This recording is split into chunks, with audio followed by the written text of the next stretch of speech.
If the moose are gone.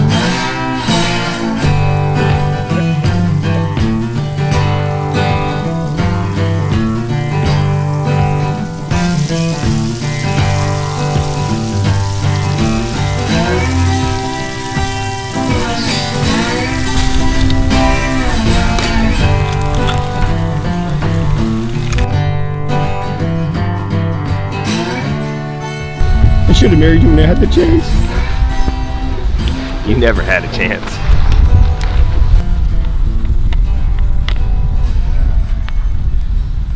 Cody, that's a nice hammock, by the way. Yeah, thank you. I've been sleeping in it for a couple of years now. It's different from what the tent dwellers would use, eh?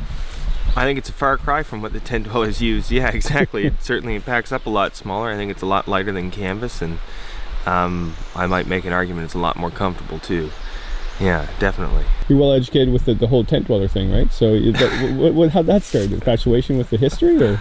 Oh, that could be a bit of a stretch, but gosh, my mom might even have read that to us as, when we were kids. So I don't know when we were first introduced to the tent dwellers. It was a long time ago. I think I kind of grew up with a bit of a fascination in the backwoods and the history around here, and that just sort of fell in line. That just started to be the kind of book that I enjoyed reading. Well, why was it a good book? What was the whole... I mean, people are reading it today, right? I mean, it was written in 1908. Yeah, it's true. And I don't know what makes that book so interesting to read. I think Albert Payne's... He was almost poetic in the way that he wrote. And then it wasn't from an elitist perspective. He was, self-deprecating throughout most of the book. And I think that's what made it enjoyable, because you felt that you could be that person. We all make mistakes, and none of us are perfect. And I think I could see myself in Albert, and then certainly I want to see myself in that sort of backdrop, heading in some bark canoes off into the wilderness on a 14-day trout fishing trip. That's exactly where I wanted to be. Well, is that what's going through your head on this trip, that you're retracing? In fact, this route that we've done the last day and a half, whatever, you have yet to do. And it's become not an obsession, but a quest for you to do this stretch, because they did this stretch. It has. It definitely has. It's kind of funny how this, I was just reading that passage last night where, Del says to the rest of the group, he said, after this point, you guys know as much about the route as I do. And I thought, gosh, that's exactly how I felt when we left Irving Lake and started heading, down the Shelburne. And there was this section, I'd come up from Rosignol, and I'd come all the way down from Buckshot, to Irving, and, from Rosignol up to Sand Lake, and there was this, 5-kilometer stretch I'd never paddled before. And, I really felt like, and I still feel like we're heading into the deep unknown. It's really good. I don't know what's around, each bend in the river, and I can, you can almost hear it calling, like a little further, a little further. I was a little bit loath to make camp yesterday because I just wanted to keep going down this river. It's gorgeous, and yeah, it's kind of like scratching that itch you've had for a little while. Now, in a nutshell, what is this book about? Yeah, so, well, gosh, in a nutshell. So, Eddie Breck, he had a bit of a history. He was an American. He had a bit of a history coming up to Nova Scotia around the turn of the last century, and he really favored the Milford House. So, and his good, one January, when everything was frozen, he invited his friend Albert Payne over to talk about this amazing canoe trip he was planning in the North Woods of Nova Scotia. So the book kind of unfolds. Albert decides to go along and do this trip, and they came up.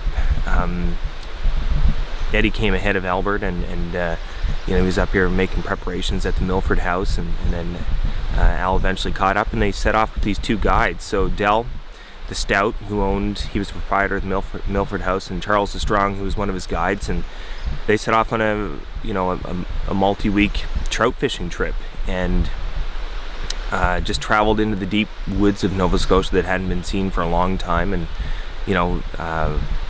fished a lot and caught a lot of amazing trout, or so says the book, but I think fishermen have been known to embellish a little bit, so who knows what they actually have. But yeah, and that's what they did. They just they left through what is now Ketchikan National Park, where we started our trip at Jake's Landing, and you know, we've pretty much followed their route exactly.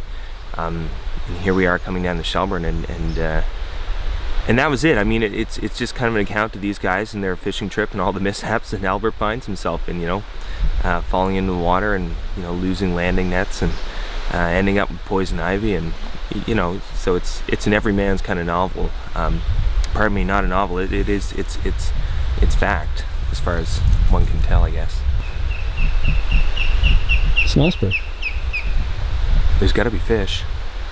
Yeah, tell us about the fish. We're not doing so well in the fishing. Well, yeah, I know. I'd like to think that there's some fish here. I've caught some a little further on down. I'd like to think we're deep enough here that this place wouldn't be subject to being overfished. And really, there's hardly any sign of anyone. Even the campsite that we stayed at tonight, you know, the little bit of charred coals you guys found in the fire, it was probably under 10 years of moss and duff. So I don't know why we haven't caught any fish. I'd like to think that we have enough skill with it, but that's just me, you know, probably overselling. Well, you said the trout leave. They do, I know, and I really didn't want it to be that time of year. But yeah, usually when the water hits about 20 degrees Celsius, you know, these rivers are small in Nova Scotia and shallow, so the trout will go into their summering grounds and they'll lay there where the water is cooler and a little bit more oxygenated, and it's easier for them to survive. And they don't really move around all that much until it starts to cool off, until the fall. So I'm wondering if we might be nearing that. It's usually mid to late June that happens. We've had a couple of hot days, so we might be getting to that point, or we could just be really crappy with the fly rod too. So big thing we should mention is that the author was he wrote the biography for Mark Twain. He did, yeah. They were buds. I don't know a lot about that relationship, but yeah, I think there's some old photographs of Mark Twain shooting pool with Albert's daughter, and yeah. So I mean, he wasn't a nobody as far as these things go, but yeah, he and Eddie Breck, I think I've heard that he was a spy in the Spanish-American War, and he used to test gear for Abercrombie and Fitch, and so yeah, these guys, they weren't complete unknowns. So it's kind of fascinating to know that, you know, this was their spot. You know, this is where they, you know, Eddie at least loved to come year after year. What's your favorite part in the book?